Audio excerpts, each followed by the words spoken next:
Hai, dari beberapa video tentang proyek pesawat tempur KF-21 Boramae yang sudah admin upload di channel ini, banyak netizen yang memberikan komentar agar Indonesia keluar dari proyek KF-21 Boramae bersama Korea Selatan dan menggantikannya dengan proyek pesawat tempur siluman TF-CAN bersama Turki.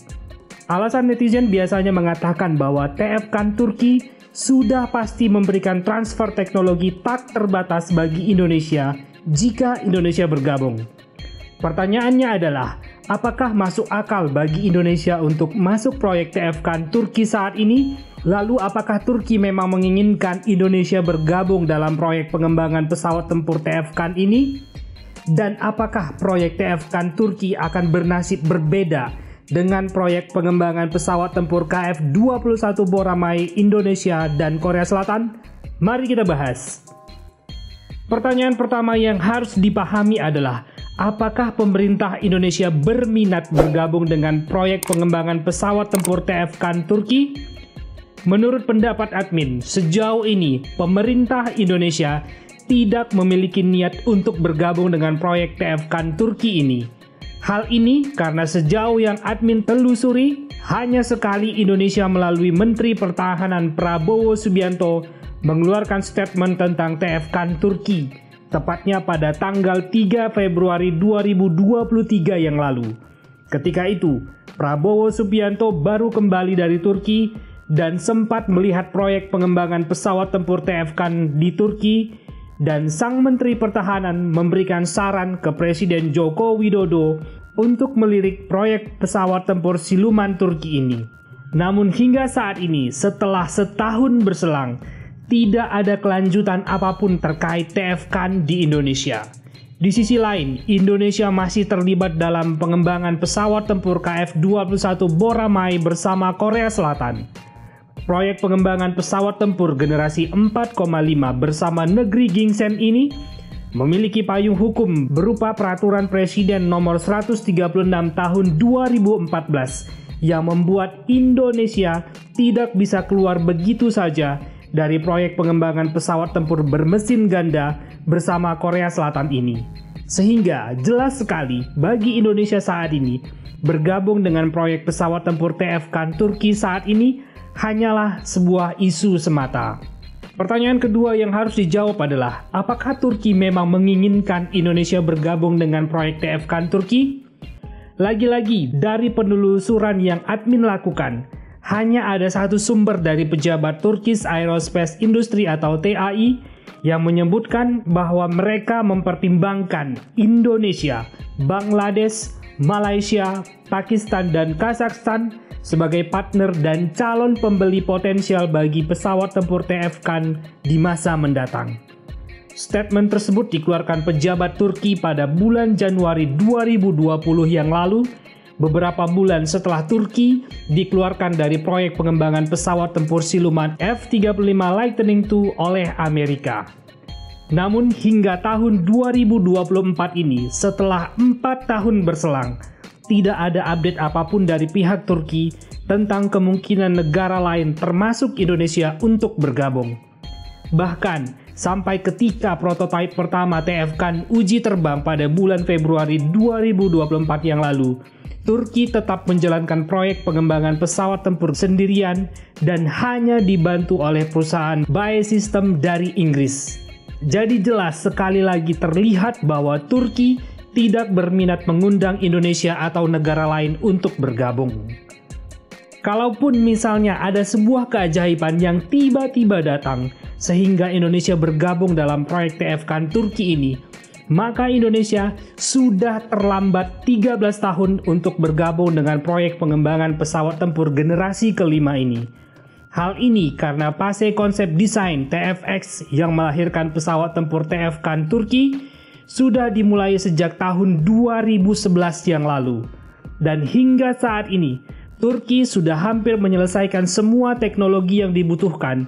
Bahkan prototipe pertama pesawat TF-CAN sudah terbang perdana pada bulan Februari 2024 yang lalu. Ibarat membangun rumah, proses desain arsitektur, pembuatan struktur dan fondasi, pemasangan dinding, kusen pintu, bahkan atap sudah selesai dilakukan oleh Turki. Tinggal hanya perlu pengecetan saja akan menjadi satu unit rumah yang komplit.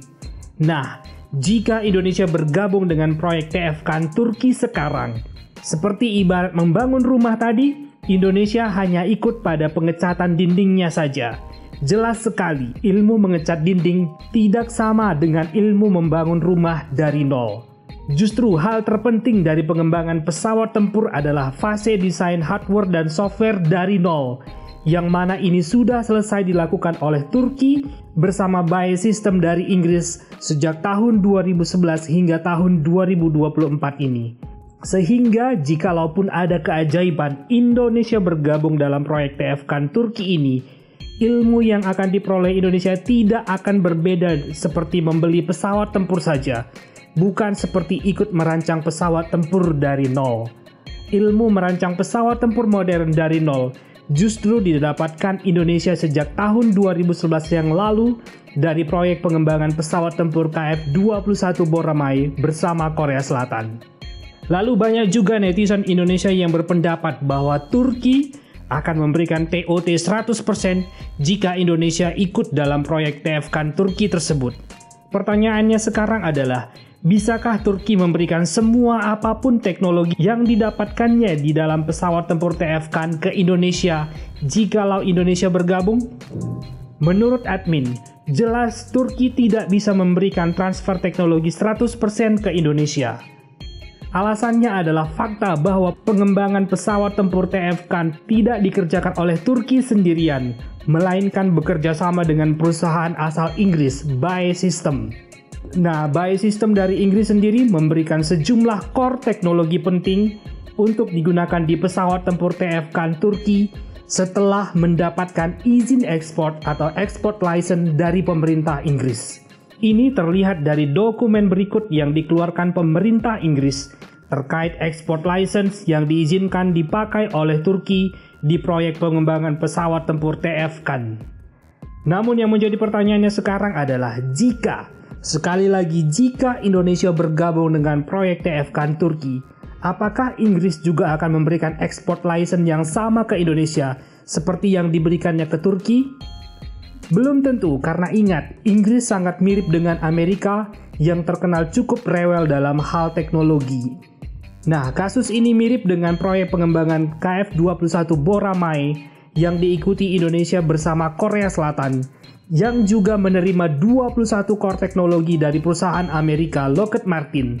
Nah, pada proyek KF-21 Boramae, dari 21 core teknologi yang diberikan export license-nya dari Amerika ke Korea, ternyata ada 9 core teknologi yang tidak diizinkan ke Indonesia. Lalu, jika Turki juga harus meminta persetujuan pemerintah Inggris dalam hal izin ekspor atau export license teknologi inti pada pesawat tempur TFKAN, maka akan menjadi sangat lucu jika justru publik Indonesia menginginkan Indonesia keluar dari KF-21 Boramae dan masuk ke proyek TFKAN Turki. Bukankah alasan publik Indonesia yang menginginkan Indonesia keluar dari proyek KF-21 Boramae karena masalah izin ekspor teknologi kunci ini? Jikalau Indonesia masuk ke proyek pengembangan pesawat tempur TFKAN Turki, bukankah itu seperti dua kali jatuh ke dalam lubang yang sama? Seperti keluar dari mulut buaya lalu masuk ke mulut harimau. Keduanya akan sama-sama membentur tembok keras bernama izin ekspor atau export license. Lalu pertanyaan sekarang adalah, apa esensinya Indonesia keluar dari proyek KF-21 Boramae dan masuk ke TFKAN Turki? Banyak komentar netizen yang ingin Indonesia keluar dari proyek KF-21 Boramae ini tampaknya merupakan efek dari ekspektasi berlebihan bahwa mega proyek pengembangan pesawat tempur KF-21 Boramae akan berjalan mulus 100% tanpa masalah sedikit pun. Padahal faktanya, proyek pengembangan pesawat tempur modern yang melibatkan banyak negara dengan kepentingannya masing-masing pasti akan timbul berbagai permasalahan. Sebagai contoh saja, pada tahun 1983, negara-negara Eropa seperti Inggris, Jerman, Prancis, Italia, dan Spanyol bekerja sama untuk mengembangkan pesawat tempur generasi keempat bersama. Namun karena adanya perbedaan kepentingan, Prancis akhirnya memutuskan keluar dan mengembangkan pesawat tempurnya sendiri yang menghasilkan pesawat tempur Dassault Rafale seperti yang dibeli Indonesia. Sedangkan Inggris, Jerman, Italia, dan Spanyol terus bekerja sama dan menghasilkan pesawat tempur Eurofighter Typhoon. Contoh lain adalah proyek pengembangan pesawat tempur siluman F-35 Lightning II yang melibatkan Amerika bersama sekutu dekatnya seperti Inggris, Australia, Kanada, Italia, Norwegia, Denmark, Belanda, dan Turki. Pada awalnya, semua negara berharap mendapatkan 100% teknologi pada pesawat tempur siluman buatan Lockheed Martin ini. Namun pada kenyataannya, Amerika menolak memberikan source code software pesawat tempur F-35 Lightning II kepada semua negara sekutu dekatnya tersebut. Dari dua contoh kasus ini, dapat dikatakan bahwa permasalahan yang dihadapi Indonesia dan Korea Selatan dalam proyek pengembangan KF-21 Boramae bukanlah hal yang baru bagi dunia pengembangan pesawat tempur modern. Permasalahan yang ada bukan menjadi alasan untuk keluar begitu saja, tetapi justru menjadi bahan pertimbangan untuk mencari win-win solution antar kedua negara. Sekian dulu video kali ini. Bagaimana menurut pendapat kamu? Apakah Indonesia memang layak keluar dari proyek pengembangan jet tempur KF-21 Boramae bersama Korea Selatan dan masuk ke proyek pesawat tempur TF-KAN Turki?